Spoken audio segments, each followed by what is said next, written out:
दोस्तों नमस्कार, मैं मनोज कुमार शर्मा एक बार फिर आपके बीच में। यूं तो अदानी मतलब अंबानी की शादी को लेकर के बहुत चर्चे हो रहे हैं, लेकिन राहुल गांधी के जो दो वीडियोस हैं वो बहुत वायरल हो रहे हैं सोशल मीडिया पर और लोग बार बार उन्हीं का जिक्र कर रहे हैं। जिक्र एक इस परिप्रेक्ष्य में कि जो राहुल गांधी ने बोला था कि संसद में बोला था कि बीजेपी का मतलब हिंदू नहीं होता, आज वो सिद्ध होता हुआ दिखाई दिया।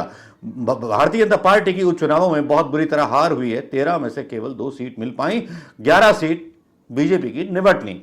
अब वो तो बात सही है कि हार हुई, किस लिए हुई, क्यों हुई, चलिए वो तो बात छोड़ देते हैं। उपचुनावों में इतना कोई ज्यादा सीरियसली लेता नहीं है, लेकिन थोड़े से आंकड़े देख करके अंदाजा लगाया जाता है कि अगली आने वाली सरकार किसकी हो। सबसे बड़ी बात यह है कि जिस तरह से अयोध्या में अधिग्रहण हुए, अयोध्या में अधिग्रहण बड़े बड़े पूंजीपति अदानी वगैरह ने भी तो डाला था ना। मैंने बताया था आपको अपनी वीडियो में कि वहां अदानी ने भी अपना इन्वेस्टमेंट कर रखा है, सबने इन्वेस्टमेंट कर रखा है।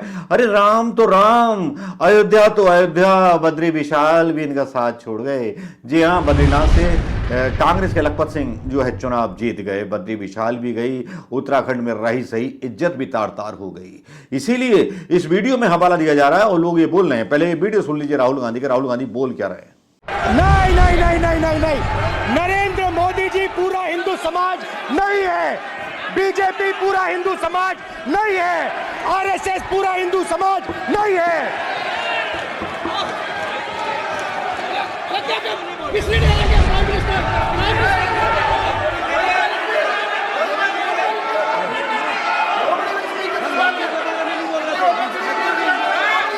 फिर वही कहानी याद आई दोस्तों। राहुल गांधी ने जो बोला था आज वो साबित हो गया। ना तो चित्रकूट, जहां जहां रामेश्वरम, अयोध्या, बद्री केदारनाथ, जहां जहां हिंदूवादी सीटें थीं, यहाँ जहां जहां बड़े धार्मिक जो थे, बड़े बड़े तीर्थ स्थान थे, वहां से बीजेपी का सफाया हो चुका है। वाराणसी से बड़ी थोड़ी बहुत इज्जत बचा करके निकल ली है, या जिता के निकलवा दिया गया चुनाव आयोग के द्वारा। पता नहीं क्या हुआ, लोग तो यही आरोप लगा रहे हैं कि इज्जत बचा ली गई, सेटिंग करके मोदी जी को भी मतलब बेइज्जत होने से बचा लिया गया वाराणसी के अंदर, नहीं तो वहां भी यही कदर होनी थी।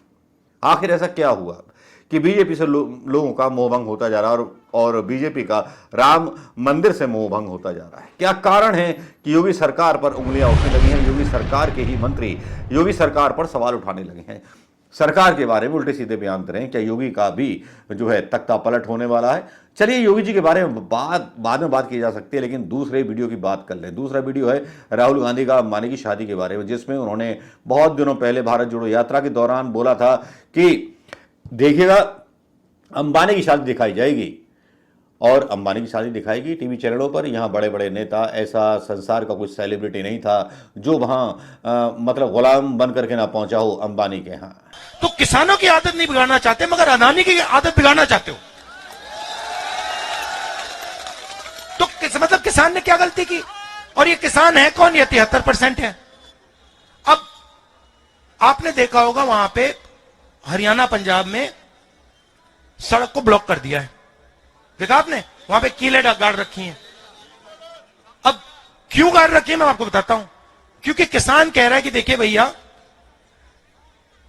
हमें अनाज के लिए, धान के लिए मिनिमम प्राइस चाहिए। सब लोगों के प्रोडक्ट पे लिखा होता है भैया इससे कम क्या नहीं बेच सकते, हमें भी दे दो, हमें भी ये मौका दे दो कि भैया हमें भी कम से कम दाम मिल जाए। नरेंद्र मोदी कहते नहीं देंगे। जो चिप्स बनाता है उसको हम सही दाम दिलवाएंगे, जो कोका कोला बेचता है उसको सही दाम दिलवाएंगे, जो फोन बेचता है उसको सही दाम दिलवाएंगे, मगर जो देश की नींव है उसको हम सही दाम नहीं देंगे। क्यों? मगर ये मुद्दे जो है ना, ये आपको मीडिया में नहीं दिखेंगे। आप देख लेना, ये बीबीसी वाले चले गए।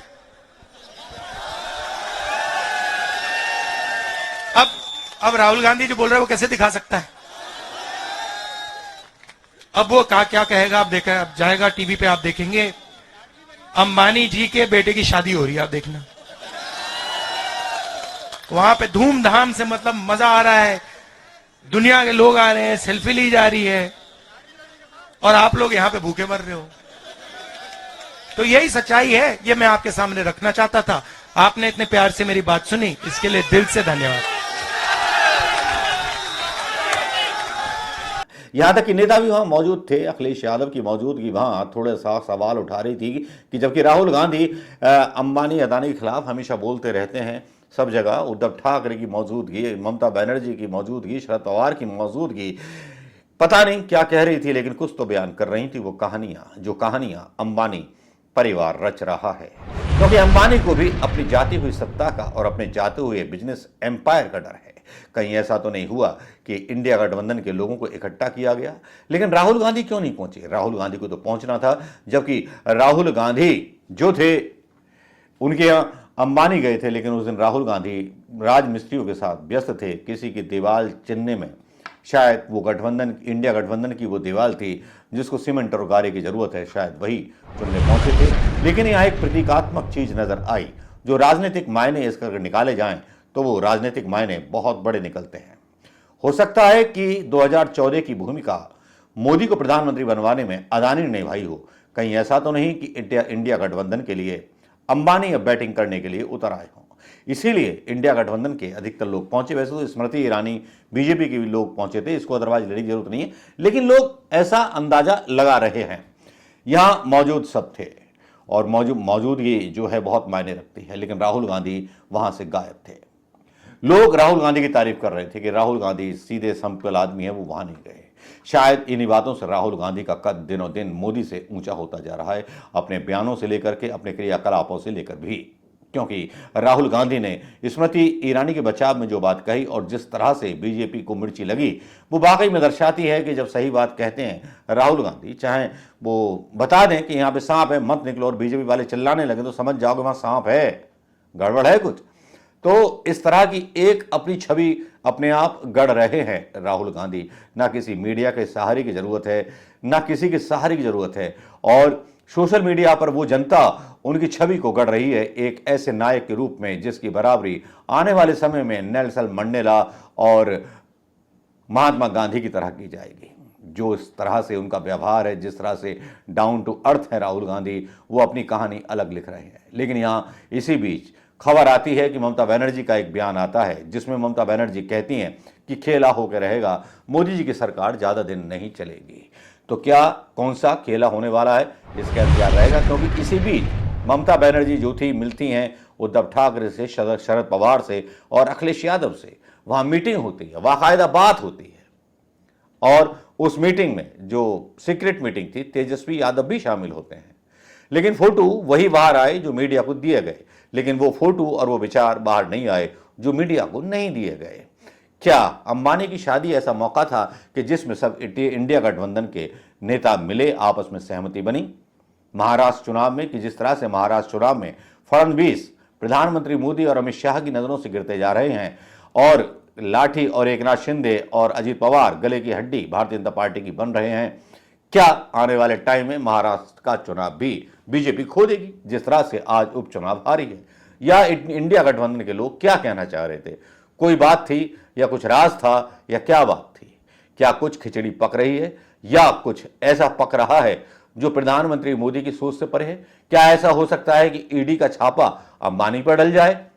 ऐसा हो जाए तो भारत की राजनीति में तो उथल पुथल हो जाएगी, क्योंकि ऐसी भी खबरें हैं कि अंबानी के यहां ईडी आईडी का भी छापा पड़ सकता है। अब एक तरफ जहां प्रधानमंत्री मोदी भी अंबानी की शादी में नहीं गए अपने, क्योंकि विपक्ष के नेता भी नहीं गए थे, तो मतलब मोदी जी के लिए तो मतलब जान सांसद में फंस गई कि अब जो है राहुल गांधी का मुंह देखना पड़ता है मोदी जी को, यार ये जाएगा तो मैं भी जाऊंगा, ये नहीं जाएगा तो मुझे भी नहीं जाना। अब मोदी जी की अच्छी खासी दावत और फोटो सेशन उनके हाथ से चला गया। राहुल गांधी ने नुकसान तो करवा दिया, मोदी जी का इतना बड़ा नुकसान मोदी जी सहेंगे कैसे? और आने वाले समय में महाराष्ट्र का नुकसान, पता नहीं कहाँ कहाँ का नुकसान, आज 11 सीटों का नुकसान, पता नहीं क्या क्या नुकसान झेलने पड़ेंगे। लेकिन राहुल गांधी के जो वीडियो हैं वो वायरल तो हुए, और वायरल इसी परिप्रेक्ष्य में हुए कि जिस धार्मिकता के आधार पर आप वोट मांगते थे वो इंडिया ने फेल कर दिया, इंडिया की जनता ने फेल कर दिया है। इंडिया की जनता अब महंगाई पर बात करना चाहती है, पेपर लीक पर बात करना चाहती है, सरकार की जवाबदेही तय करना चाहती है। लेकिन इसी बीच 25 जून का एक शगुफा अमित शाह ने छेड़ दिया है। संविधान हत्या दिवस, इमरजेंसी काल को ये वैसे मनाएंगे, लेकिन काश काफ़ी सारे सोशल मीडिया पर वीडियो डले हुए जिसमें आरएसएस ने समर्थन किया था इमरजेंसी का, लेकिन बहुत सारी ऐसी चीज़ें हैं कि यहाँ बता देंगे तो पोल खुल जाएगी प्रधानमंत्री मोदी की। लेकिन इसी बीच मीडिया का एक वीडियो आता है, लेकिन उसको हम डालेंगे नहीं। सईद जो आज तक के पत्रकार है बहुत बुरी तरह से उतार देते हैं भारतीय जनता पार्टी के प्रवक्ता की। तो दोस्तों अब ज़्यादा कहने की कोई गुंजाइश है नहीं। अब बस आप इस वीडियो को शेयर कीजिए, कमेंट कीजिए और अपने अपने मतलब विचार छोड़िए, कमेंट ही नहीं अपने विचार दीजिए दोस्तों। नमस्कार, जय हिंद दोस्तों।